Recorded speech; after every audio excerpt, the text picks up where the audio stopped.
Hey, everybody, I want to thank two brand new Patreon supporters before we get started. Scott Walker and John Gunn. Both Scott and John went to mountainandprairie.com/support, and they signed up to be Patreon supporters, which is monthly or annual support.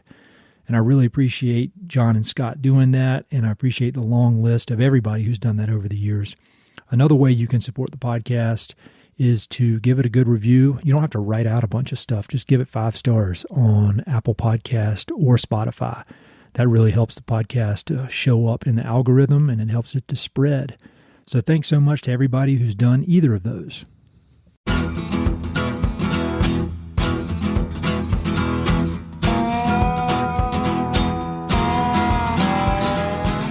This is the Mountain and Prairie Podcast. I'm Ed Robertson.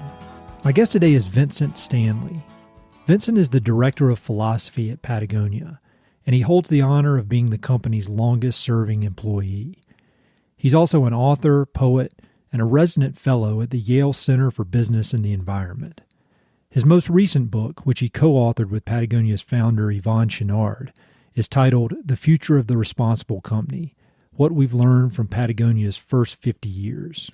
The book recounts Patagonia's evolution from its humble beginnings as a small offshoot of Chouinard equipment for alpinists to becoming the world's premier outdoor apparel brand, into its current role of serving as a blueprint for how business can be a force for good in the world.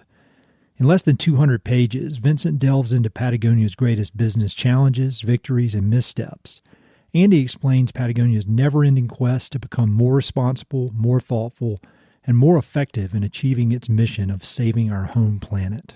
My first real exposure to Patagonia's business model was when I was a student in grad school earning my MBA. I read Yvon's book, Let My People Go Surfing, and realized that many of the business lessons and philosophies from Patagonia stood in stark contrast to those of megacorporations. Patagonia's approach opened my mind to a different way of thinking about business, one that led me to follow a much different path than I'd planned when I initially showed up at grad school. So it was a real honor to have this conversation with Vincent and dig even deeper into the philosophies, ideals, and tactics that have made Patagonia such a legendary enigma in the world of big-time business, and a role model for me and countless other business owners. I connected with Vincent virtually. He was in Maine and I was in Colorado, and we talked about all aspects of the book, as well as his long and storied history at Patagonia. You can check out the episode notes for a full list of everything we discussed, and I would highly recommend that you pick up a copy of The Future of the Responsible Company. It's chock full of actionable wisdom that anyone who works would benefit from knowing. A big thanks to Vincent for taking the time to chat. Thank you for listening, and I hope you enjoy it.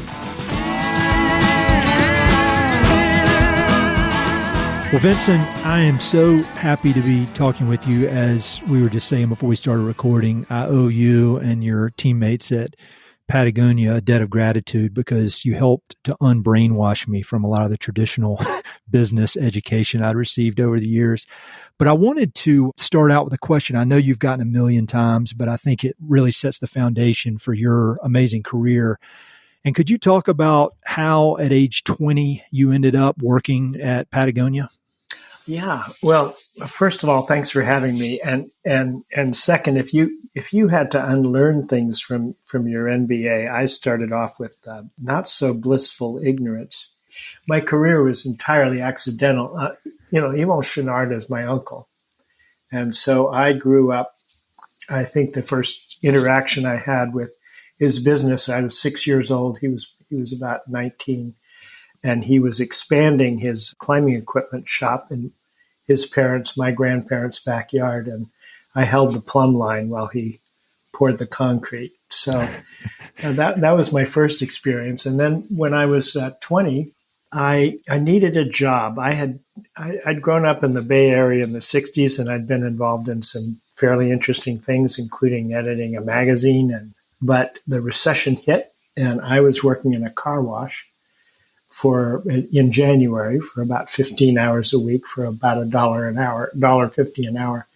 So I asked Yvon for a job, intending to stay for 6 or 7 months, save some money, and go travel. And he said, sure, come on down. And I started packing boxes and typing invoices. But I was also the only non-surfer aside from one bookkeeper. I was the only non-surfer in the office. So when the waves were firing, I would answer the calls and take the orders from the dealers. And that earned me the title of sales manager. So, and I said, "What is a sales manager?" And he said, "Well, I don't really know, but you'll figure it out." So, it was we started Patagonia that year. When I started, it was just the climbing equipment company. It was about 10 people. Mm-hmm. And that was a seminal year in 73 because we created the logo. We came up with a name. We started to design the clothes. We were also making some packs. So started a sewing shop. So my 6-month job has turned into 51. Actually, it's only 50 years working at the company. And I just got engaged by the business. I loved the climbing gear, and I also was a fan of the clothing we were making. It was high quality, durable stuff. I loved the culture, which was anti-authoritarian and collegial. Mm-hmm. And it had to be because none of us knew a damn thing. So we were all sort of learning from and leaning on each other. So that's the origin. That's how I got there. I love it. I love hearing that. And I was just actually at the Patagonia campus in Ventura a few weeks ago. I was in California for some stuff, and I stopped by and got the full tour and got to see the tin shed and everything. Yeah. And so it was really great timing, knowing that we had this conversation coming up and thinking about all the cool things that have happened there over the years. The occasion for our meeting up here and talking is your new book, The Future of the Responsible Company, which is an update to one that you wrote 10 years ago, just called The Responsible Company. And I was wondering if you could talk a bit about why you decided that you and Yvon decided that it needed to be updated, because I think everybody can agree that the last 10 years have been really nutty in a lot of different ways. And so I'd love to hear the thought process that you and Yvon had as you were decided, all right, I think we've come 10 years. We need to update this amazing manual that we've made for business. I think with the original version, we did a couple of things. One is we laid out what we saw as the primary elements of business responsibility. And mostly it's the way you work with your stakeholders. It's how we started the book. We started both books with the same quote from a Heisler leader in British Columbia, who says the most important right we have is the right to be responsible. Mm-hmm. Now, that's not the most important duty. That's not the most important obligation. It's the most important right. And it conveys a sense of agency. And it also conveys, I think the sense of for human beings, we're satisfied when we're actually acting on what we see and what we care about. And if we put that away, if we feel that we're in a job where we're answering the call of someone else but not answering our own, I don't think we do our best work, and I don't think we honor our responsibilities to the world around us. So that was the first thing. What are these elements? And they're fairly simple. One is to the business health, and second was to employees who make the company possible, the customers who keep you going, the communities you operate in, and the interactions you have with those communities. And then the last was a little bit unusual. That was nature. And mm-hmm. we feel really strongly then and now that the health of social systems and industrial systems and everything that we do as human beings is really based on the health of natural systems. And when you lose that, you lose everything. So if you're in the process of losing that, as we are now, it becomes really important to start to repair that and to start to move toward the restoration and the health of nature. Mm-hmm. And the second thing we talked about was meaningful work. And I think that goes back to this quote from Gerald Amos of the right to be responsible. Over 10 years' time, what changed was not what makes work meaningful, What changed was not the elements of responsibility, but just the two things. One is the conditions in the world. The environmental crisis became much more acute and much more obvious, certainly in terms of climate change. There are elements of the environmental crisis that are still underappreciated, and that includes the loss of biodiversity and also the shrinking of freshwater. But the other thing is that the company had changed. And what's happened to us, we didn't set out to become a responsible company per se. When we got into the clothing business, we really felt that was a way to support the climbing business, because the climbing business we made the best climbing gear in the world. We had a great market share internationally, but it was a very small universe of climbers when we started. And so the idea of the clothing company was that we would have more customers and that we would be able to pay for it. I think we carried some habits from climbing gear. In climbing gear, you don't make good, better, best, because your customers are trusting their lives to the quality of your gear. And when we got into clothing, those habits carried through. It was really hard for us. I mean, even if we'd wanted to kind of dumb down or fade the quality, because we were still making it for the core customer who used our clothes in the most difficult conditions and in the most demanding conditions. So over this 10-year period, there were several points in our history where we had kind of stumbled into virtue. Mm-hmm. And one of them is sort of famously when we had to close down a brand new store in Boston because we had a bad ventilation problem. When we had that ventilation problem fixed, we learned that it was due to formaldehyde off-gassing from the cotton clothes stored in our basement. That taught us that we had always thought of, we knew that iron and steel were environmentally harmful. We knew that half of our line, the capilene underwear that you own and the fleece jackets come out of an oil well. This time we learned that cotton, this natural fiber, was not as beneficial as we thought. And that in fact, its intensive use of chemicals made it the most environmentally harmful fabric we use. And it took us it was hard to make a switch to organic cotton. Yeah. No other company at that time, and very few companies since, have switched entirely from conventional to organic cotton. And we determined to do that over a 1.5-year period. We ordered the cotton directly from farmers in the San Joaquin Valley. And when we did that, we broke our connection to the global supply chain, because we had always just taken the orders, the specs, the colors we'd chosen, and the amounts we needed, and just given them to the factory. And now all of a sudden we have to go to spinners, because the farmers have no relationship to the spinners who turn that fiber into yarn, and then no relationship to the mills that turn that into fabric. And we go to the spinners and they say, we hate organic cotton, gums up our machines. We don't want to work with you. We start to have a gentle revolt among our employees who are saying, hey, listen, I've got to do everything I did last year, designing the line, speccing it, choosing the colors, taking it to the major customers. And by the way, I have to find an entire new infrastructure to make cotton clothes. I got to raise my prices $5 on everything, shave my margins. And not a single customer has ever asked for this. Mm-hmm. Nobody's ever asked for organic. So why are we the martyrs? Why do we have to be the ones to make this move?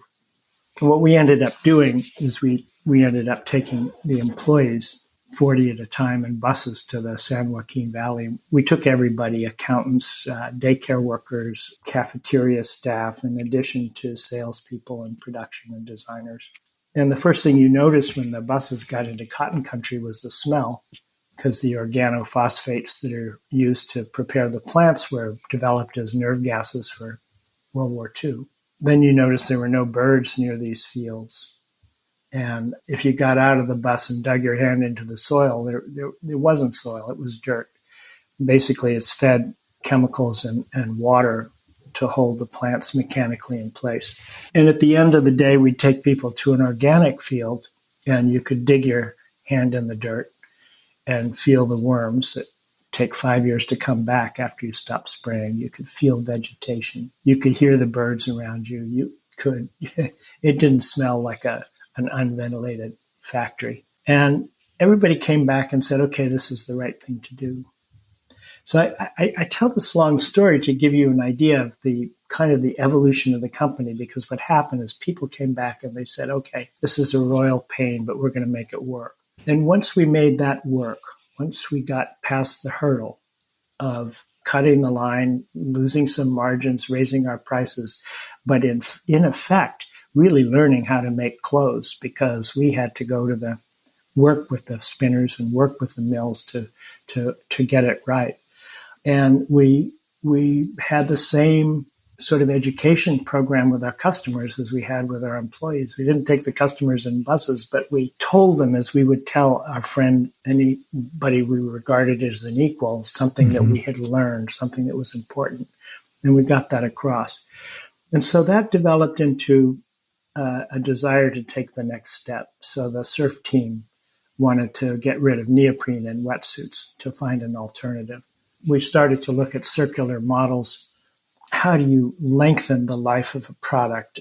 How do you make sure that it can be repaired, that it can be recirculated if it's not being used? And we still accept any piece of used clothing at the end of its life. So this is a process that's going on in the 90s and the 2000s and the early 2010s. By the time we published the book, I think we had really changed our own business model. That the business model for a long time was kind of a compromise between commercial ends and doing the right thing environmentally. All the same time, we're giving 1% of sales to environmental causes.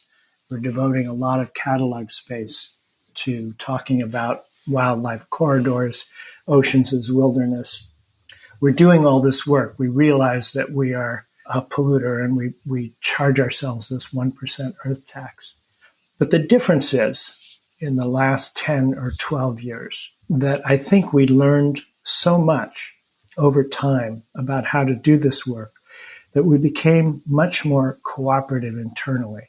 So if you'd come to me, out of business school and looked around at Patagonia, and you would have seen three different cultures. You would have seen the go-getters, the product people who were doing their best to increase their market share, come up with the best product. You would have seen the bean counters who were looking over everything, making sure that nobody was going to collapse the business. And you would have seen the tree huggers who were always insistent that the environment came first. And you'd see that nobody won. Each of these groups were in tension, and the company culture and the almost grew by capillary action. But at a certain point, people got more comfortable. So now, by 2010, 2012, if I'm a product manager for climbing rainwear, not only do I want my market share and make my best products, I really want to get rid of the water repellent that persists in the environment. I want my clothes to have the least environmental impact as possible. If I have any products that are not made in a fair trade certified factory, I want to get them there. And I own this. I'm not waiting for anybody to tap me on the wrist and make me do it.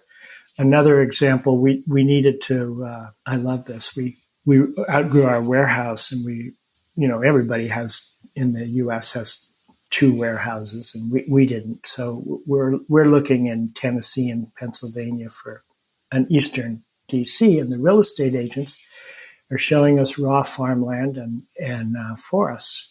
And the operations and the finance people are there. They have nothing to do with the environmental folks. And they kind of sit around in the hotel room at night and say, we can't do this. This is not right. And they ended up teaming with an NGO that has repaired the land of it from a coal mine disaster in Wilkes-Barre, Pennsylvania in 1959. And so our Eastern DC sits on top of 22 closed off coal tunnels. And that had really changed the business model. So I think what's happened is that all the constraints that we placed on ourselves created innovation so that this sense of responsibility or sustainability is now the source of profit rather than a compromise to profit. It's the source of the business. And I think we need to do that in business if we're going to be successful in terms of attacking the big problems that we have. And that's what business should be doing. I mean, the world is in a world of hurt, and we've got the capacity to create self-sustaining activities where we're not going to governments for taxes, we're not going to rich people for donations, to make products that solve problems in food systems or in the construction industry or in transportation, et cetera. So that was again, I apologize for being so long-winded. No, I love long-winded. That's the whole point of the podcast. We can do whatever we want. Okay. But that's half of it. Okay. So the company had changed over 10 years. It was time to talk about those changes. But also the world had changed. And it was a whipsaw decade, and it's gone on now. You know, you had, in 2015, you had the United Nations Sustainable Development Goals. It's the first time 183 nations of the world agreed to how do you build an economy in a sensible way that works for people and the environment.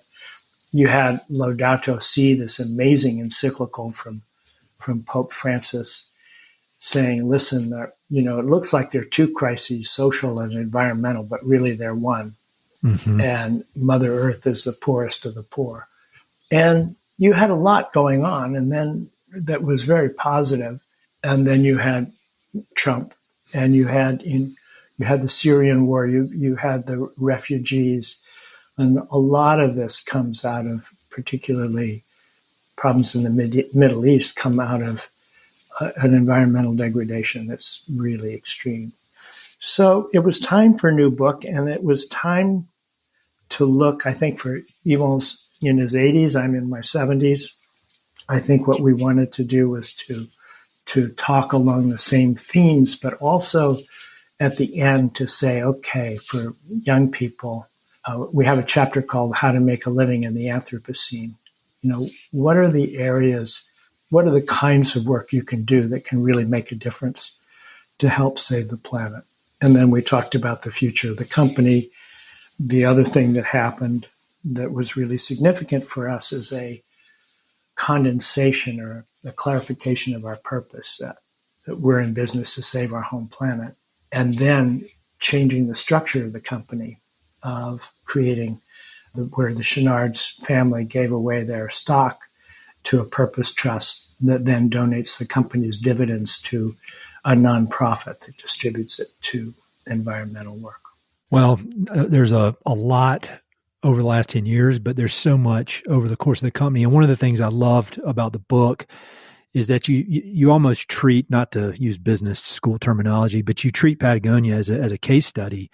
And it's not at all like you're bragging about everything you've done. It's just like, these are the things we've done. These are some of the mistakes we've made. These are some of the challenges. And then this kind of the second half of the book is really an instruction manual for other companies who may want to follow suit and be, more responsible in their business efforts. And so a question I was wondering about, in your tenure there and being there from the beginning, when was the point that you realized other people were watching, or that there was this demand or interest in what y'all are doing? Because it seems that so much of it was just internally driven. These are our values. This is what we're going to do. The business structure of, the United States doesn't really support this, but we're going to figure out how to do it anyway.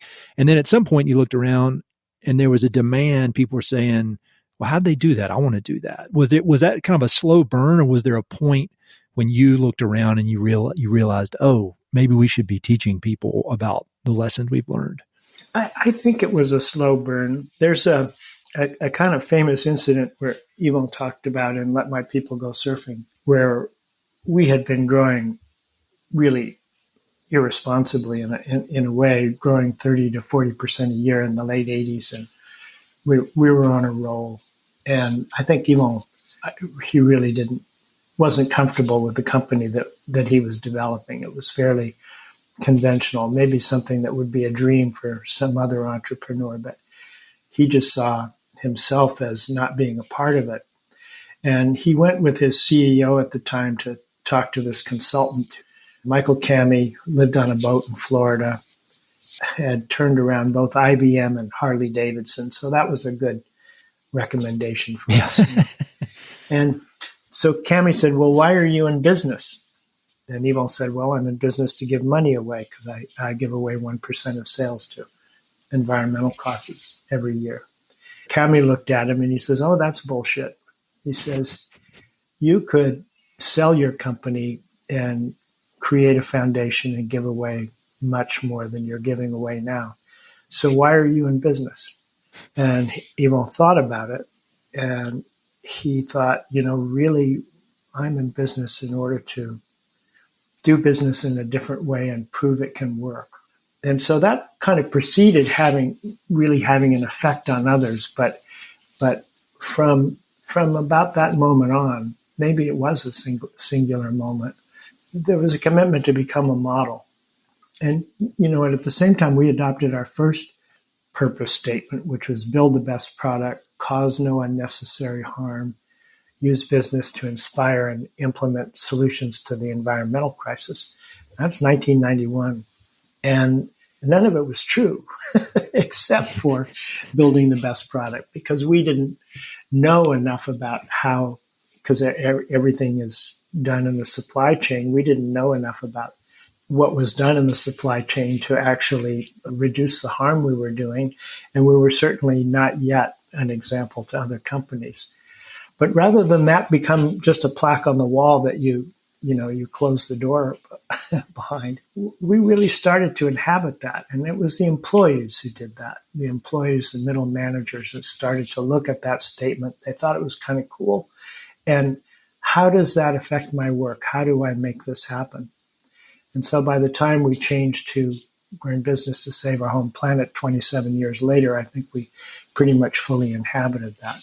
The other thing that made a huge difference is the publication of Let My People Go Surfing in 2005, 2006. And then we got some good press. We got acknowledged for what we were doing and for doing things differently. One thing that really stuck out in the book that I thought was very interesting was how you clarified that you try to stay away from the word sustainability and you're very focused on the word responsible. And I really like that. And then as I was researching more about your background, it became clear that you're a man of words, you're a poet, you definitely appreciate the impact that words can have. And so could you talk a bit about how you think about responsible versus sustainable? Yeah.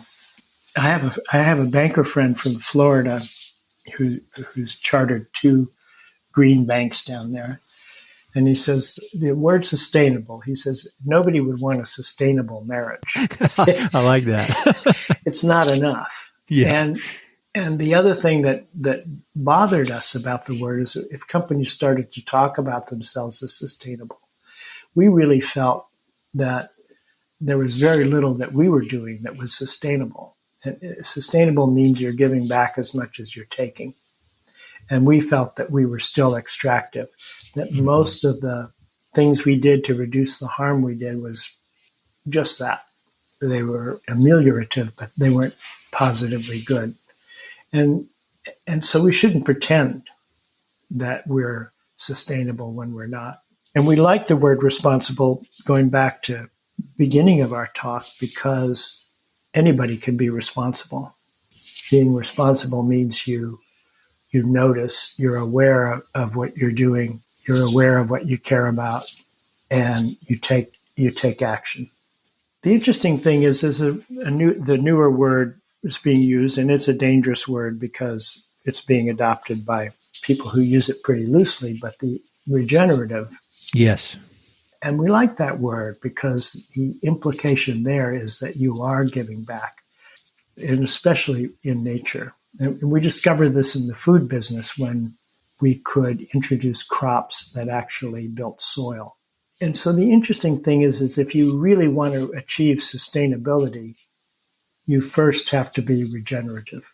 You've got to move away from the extractive model and give back both to human communities and to natural systems.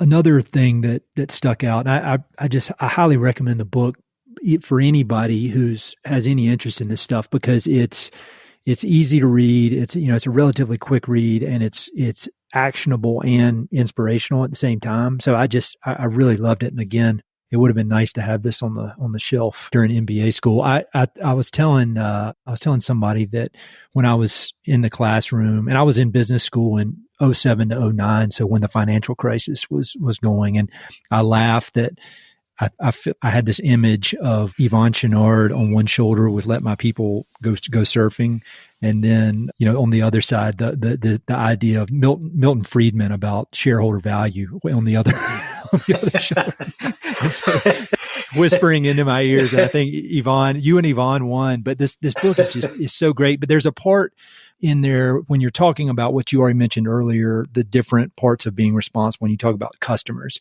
and I think there was a quote where you said you want to romance the customer, but do not bullshit the people whose business you solicit. And I thought that was so interesting, especially now as, AI and the internet and these social media companies have made marketing more and more kind of almost like vulture-like. It's a scary thing now in a lot of ways, the way marketing works. And I feel like Patagonia is masters of storytelling, masters of marketing their product in a way, but they do it in an honest way. And I know that you worked heavily in marketing over the years at Patagonia. And so could you talk about how you think about marketing and how Patagonia thinks about marketing? I really hear what you say, that marketing is becoming increasingly transactional. And by that, I mean that you don't really care about the relationship with the customer. It's a question of how much you can get that customer to buy.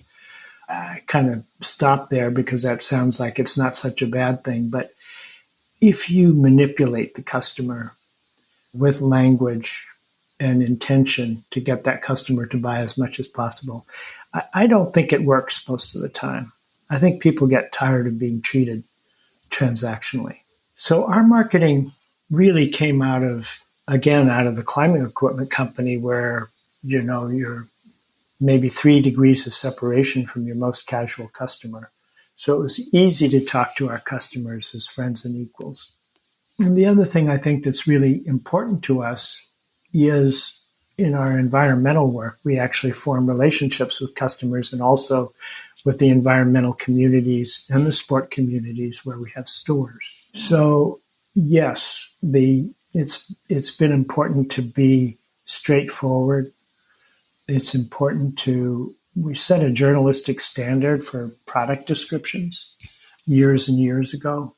The other thing that I've kind of stressed in a business way is that if you tell the same story to all of your stakeholders, to investors and customers, employees, the communities you operate in, I think you build a level of trust that's not possible when you're talking out of two sides of your mouth and telling the investors one thing about your intentions and telling the customers another about your products. And I also think telling the story in the same way to all of your constituents creates a kind of strategic discipline, because the more you talk about what's important to you and the more you act on what's important to you, that builds momentum, and it becomes very hard to back away from. Mm-hmm. So that I think there's a tendency in businesses as well as NGOs, they call it mission creep, where you start getting into a lot of things that you don't know very much about because it seems like an attractive opportunity, but usually turns out to be a distraction. It's much easier in business, I think, to build up your strengths and then move out from there, rather than to set up the kind of 1960s or 70s style conglomerate of unrelated businesses that were based on a financial strategy. Yeah, and you touch on this in the book about the fallacy of some of the traditional ways of measuring profitability or business success. And I feel like Patagonia's approach to community building. I feel like that's a perfect example of how there are probably examples of, say, like, for example, I interviewed Dylan Tamina at the Patagonia Brooklyn. And, there was a lot of expense in getting everybody there and the whole event. And I was thinking, I don't know how this makes financial sense for Patagonia. But then the more I thought about it, it's almost like y'all are measuring something else. That was a community building event. It was not a book selling event. It was not trying to, shove all these books down people's throats. It was, you've got Dylan Tamina, you got Francie Ashworth, who are these amazing artists and writers, and we want to have a gathering. And that might not add up, in the traditional ways of measuring it, but it definitely adds up in the long term for the health of the community, the health of Patagonia, the company. And so I don't know. And you touch on that in the book. And I think that's a very important thing for people to think about, especially people like me with the traditional business background. Well, yeah, I think one of the things, if you move away from a transactional relationship to the customer, you get one that's more engaged and also one that comes back more. In our retail stores, they were in the doldrums for a period 10 or 12 years ago. And I would talk to them they were, cutting the budgets and eliminating community events. And the more they did that, the worse sales got. And at a certain point, they said, well, no, this is a mistake. So they started to reinstate that. And then the stores got healthier. If you're, in an era of Amazon and big box stores, what a brick and mortar company with a purpose has to do is to actually serve its community. It's essential. Yeah, I think that's just so important. Another question I had for you is back to the idea of books. And Patagonia, again, puts so much money and resources and thought and care into their book publishing business. And yet they're also very, very, at the front of the pack when it comes to online work, like the Footprint Chronicles and our footprint that you played such an important role in. That's using the internet in such a great way and such a powerful way to get these stories across, but yet you're still invested in books. And so I don't know if this is a question about Patagonia or a question for you personally, but in your mind, or in Patagonia's mind, why are books still so important? Because I feel like a lot of people are saying the publishing industry's messed up, or you can do everything you need to do on the internet, yet you and Patagonia continue to double down on books. Why is that so important? Well, we also make films. And yes.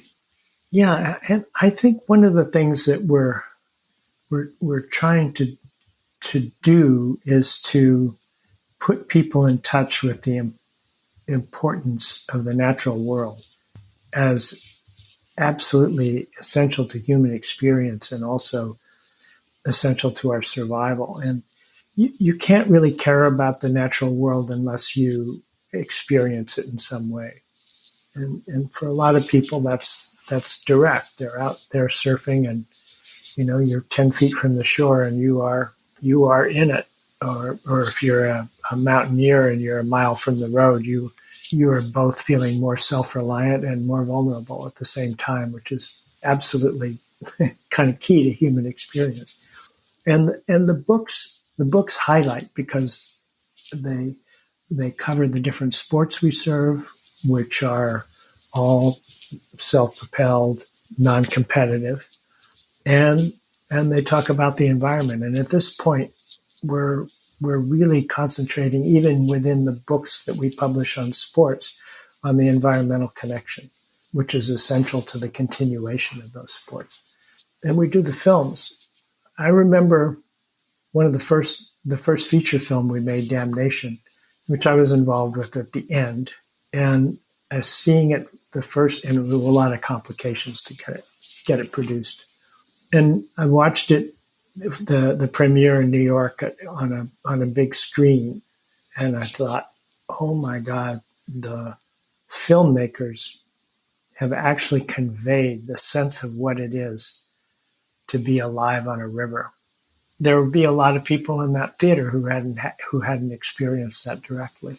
I think Yvon describes the books and the movies as propaganda, and that's that's a way to look at it. It's pretty good propaganda, but I think it's kind of key to the company. You can look at a very quick messages from Patagonia on the internet, or passing a placard in a store or a store window, but you can also get the deep dive.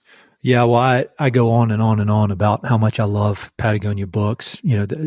If they were just, traditional $7 paperbacks, I would love them. But the fact that so much care goes into each book, and the photos, and just they're the kind of books, it kind of melds together amazing writing and amazing literature with coffee table book style photographs. And so people are probably tired of hearing me go on and on about it, but I love them. Thank you. Another question for you. You're a part of this generation of amazing people that really, no question about it, shifted the trajectory of things in the conservation world, in the business world, in the art world. And, when I think about people in your generation, there's you, and there's Yvon and Melinda Chouinard, Doug and Christine Tompkins, Doug Peacock, Rick Ridgway. A lot of these people I've had the pleasure of actually getting to know because of the podcast. And then even, on the more artistic side of things, like Tom McGuane, Jim Harrison, this whole generation that really changed things.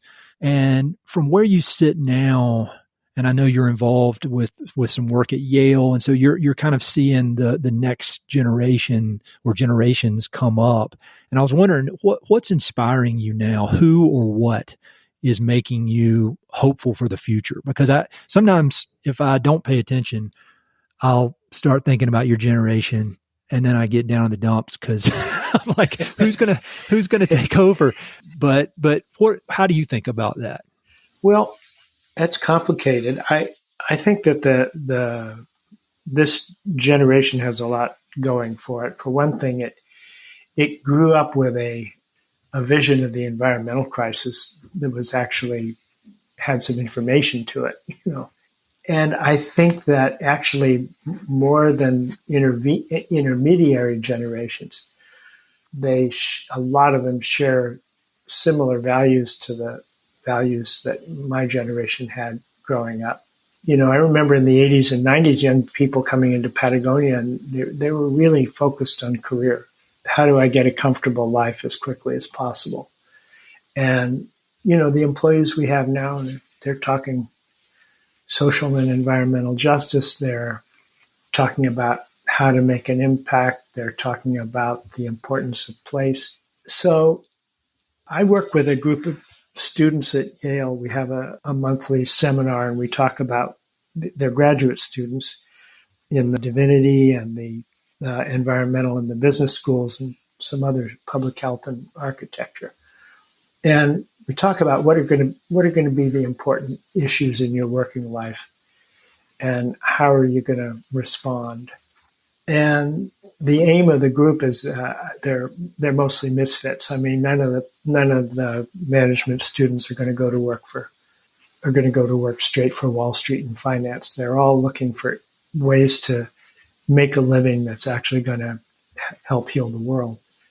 And so I want them to have a chance to make friends for life, because I think that that's the most important thing, is to have colleagues you can work with. If you have an idea that's new, and if you have an idea that has an ethical or a moral basis to it, it's language not very often found in business. You need friends and colleagues. So that's the advice I give the students is don't go it alone for too long.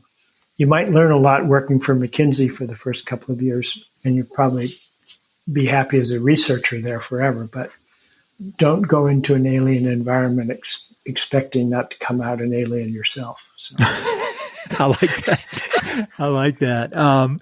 Here's another kind of philosophical question for you, more like a life coaching question. But while I got you, I need to ask you. So when I read The Responsible Company and the future of the responsible company, and pretty much everything Patagonia puts out, I'm so inspired. But then another part of me, when I read it, I start thinking about all the things I'm doing wrong. Like, for example, I've got two little girls, 8-year-old and a 5-year-old. And, I remember a few months back, we had, just had one of those crazy days you have where maybe one of them was sick and we're, running late and everything kind of fell apart. Just one of these insane days.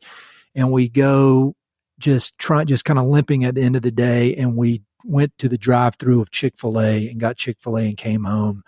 And then I looked on social media and there was somebody who was just ripping into Chick-fil-A and how if you eat at Chick-fil-A, you're a piece of shit and all this kind of stuff. And I was like, I'm trying so hard. Like, I came out not an alien. I was in the real estate business. I quit, went into conservation. I'm trying as hard as I can. Every now and then, like everybody, you order the stuff from Amazon or you go to McDonald's or whatever. Do I need to hate myself for that? No. Thank you. I don't know. I have a friend in New York named Josh Spodek, who's a real purist, and I think there's a lot to be learned from him. He lives in Greenwich Village in an apartment, and I forget how much electricity he uses, but it's almost nothing. I think he unplugged his refrigerator. He lives on greens and protein powder. And he has a good life. He's happy. He doesn't fly. He uses public transportation. But I think that everything that he does, if you pay attention to that, I think it's a good lesson for us to remember just how dependent we are in our lives on activities that are hurting the earth. I'm in Maine now, and we went through Hurricane Lee, which by the time was supposed to have landfall 10 miles from me, but mercifully we didn't. And it was something like, mini cyclone number 5 Lee by the time it got here. Mm-hmm. But our power went out for 36 hours. And it was an illustration to me once again because I'm on a well, so the water didn't work. The stove is electric. It didn't work. I figured out that if I had a generator that ran everything in the house, that it would use, in 36 hours, it would use something like 30 gallons of gas. And so we're living a resource-intensive life. And I think it takes every kind of effort to get around this. It takes our effort to reduce our own impact, but most impact is coming from things that are made. So the responsibility really rests with business, though it also rests with consumers, because if consumers don't buy this stuff, the businesses aren't going to make it. Yeah, there was a stat in the book where you said, I think 75% of waste or garbage comes from businesses, not individuals. And I thought that was, and I think, as that question I asked, I think I could look to Patagonia as an example. I think almost everybody will agree Patagonia is the gold standard when it comes to being responsible. Yet, as is detailed in the book, you're not perfect, and you're always looking for ways to get perfect. There was a quote in there. It said, "Know your impacts, favor improvement, and share what you learn," by Daniel Goleman. And I think I can apply that to my personal life and quit being so rough on myself.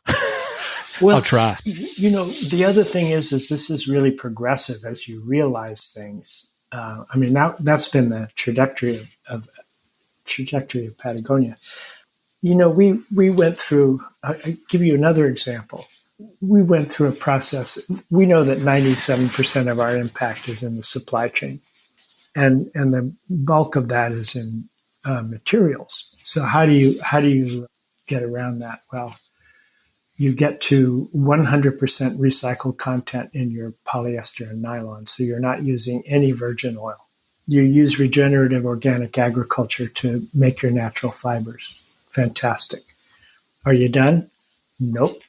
Because you learn that the mills that are making the fabric are fired by coal. And so then the next step is, how do you work with industry and how do you work with the suppliers to help change over from coal, and not to natural gas as an intermediate step, but to renewables? because if you make that step to natural gas, they're going to make investments that they're going to want to recover for a long time. So how do we make that transition more quickly? So this never ends because, once we get them onto coal, then we're going to be dealing with the materials that are made to build the mills, et cetera, et cetera. But that's okay. I think it just makes it all the more imperative for us to act on what we learn, to follow that Dan Goleman's advice that you mentioned.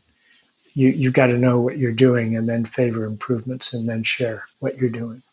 One question I like to ask everybody I have on the podcast or for book recommendations. You've obviously thought so deeply and studied all this, and then the secret step that a lot of people have a problem, you've taken action. And so I'd love to hear a few different book recommendations. And I mean, really any subject, any point in your life when you read them, books that kind of played a big role that you often recommend to people and that have kind of made you who you are. That's a tough question for me because it depends on kind of what we're talking about. I think that one book that made a big impression on me was End of Nature by Bill McKibben. It's one of the earlier books, but he's really talking in that book about how to create an economy that works for people and nature. And he also talks about the importance of place. I think one of the things, we've got a lot of benefits from the global economy, including the ability for you and I to have this conversation. Yeah. But one of the things that's gotten crowded out is the economic vitality and the community vitality of towns with their own culture and character. And if you're going to care about nature, if you're going to bring nature back, you've got to care about what is nature in the place you live, what are its forests, what's the watershed, et cetera. So Bill McKibben is a good guide to that. As a poet, I kind of go back to the Wallace Stevens and William Carlos Williams and the Chinese poets from 1,000 years ago who were the best unsurpassed nature poets. There are some really interesting thinkers right now. I think Kate Rayworth with Donut Economics.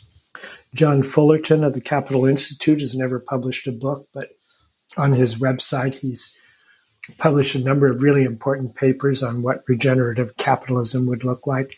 He's a reformed Morgan Stanley banker who did some of the earlier work in derivatives. There's just Middlemarch. Well, I love that book. I love any book that kind of describes the world. So when I was preparing for this, I found some YouTube videos of you. It looked like maybe in your office, and I saw a full wall of books. So I knew that would be a loaded question. But kind of final question. The people that listen to this podcast are every single one of them that I've ever met or had communication with. They're all just very thoughtful, very smart, very curious people who have feel a responsibility to the landscapes of the American West and to kind of do things the right way, no matter how flawed the process may be of trying to figure that out. And so I was wondering if you had any kind of last parting words of wisdom. This whole conversation has been awesome. The book is awesome. But any way you'd like to wrap this up? Yeah, I've actually been thinking about this lately, and it kind of goes back to your question about Chick-fil-A we're talking at a time when we've got wars going on, and two brutal wars going on in the world, and an environmental crisis that's getting worse. And I think a lot of people, I get asked a lot. They say, "Are you hopeful?" I'm kind of glad you didn't ask me that. And I usually say, well, I'm kind of an optimist, and in some ways I'm more of a Panglossian. I sometimes don't see the danger headed down the road. Yvon is one of the biggest pessimists I know. And yeah, I've known him all my life, and I'm not telling tales out of school. He will tell you that. He's a self-described doombat. And he's entitled. I mean, this is a man, I started to really spend time outside in the 1970s, and Yvon was in the 1950s. And he's seen, used to sleep outside 300 days a year. he's seen the deterioration of the natural world from when he was young to what it is now, that the fish are fewer and smaller, that the rivers are lighter in volume and more polluted, and the sequoias were damaged for years by the smog from, et cetera, et cetera, et cetera. But that pessimism has never kept him from acting.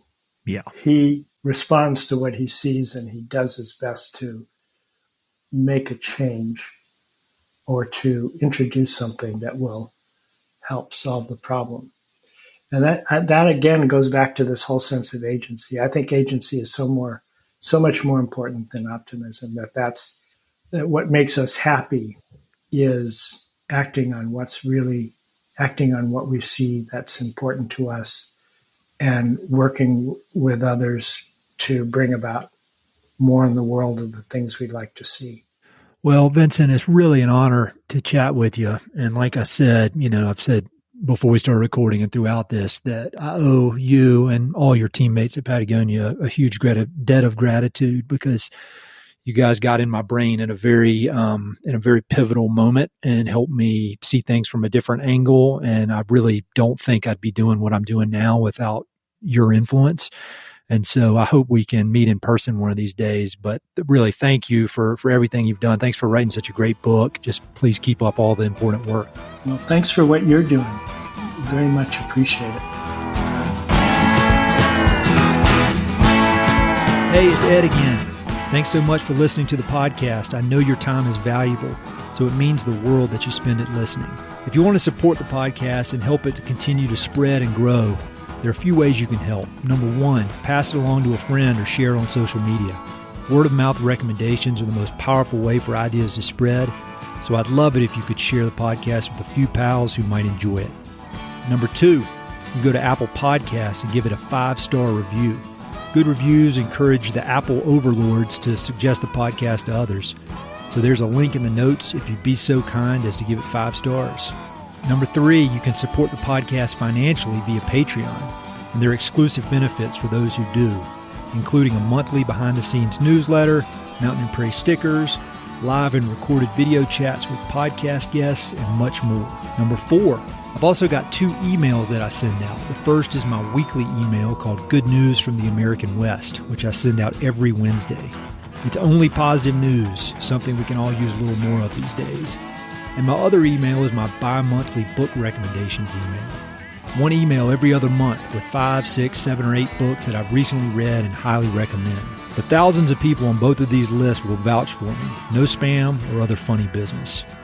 And number 5, finally, check out my online store for Mountain and Prairie stickers, shirts, and coffee mugs. I've got some really cool designs from Western artists with more on the way. So head to mountainandprairie.com/shop to check it all out.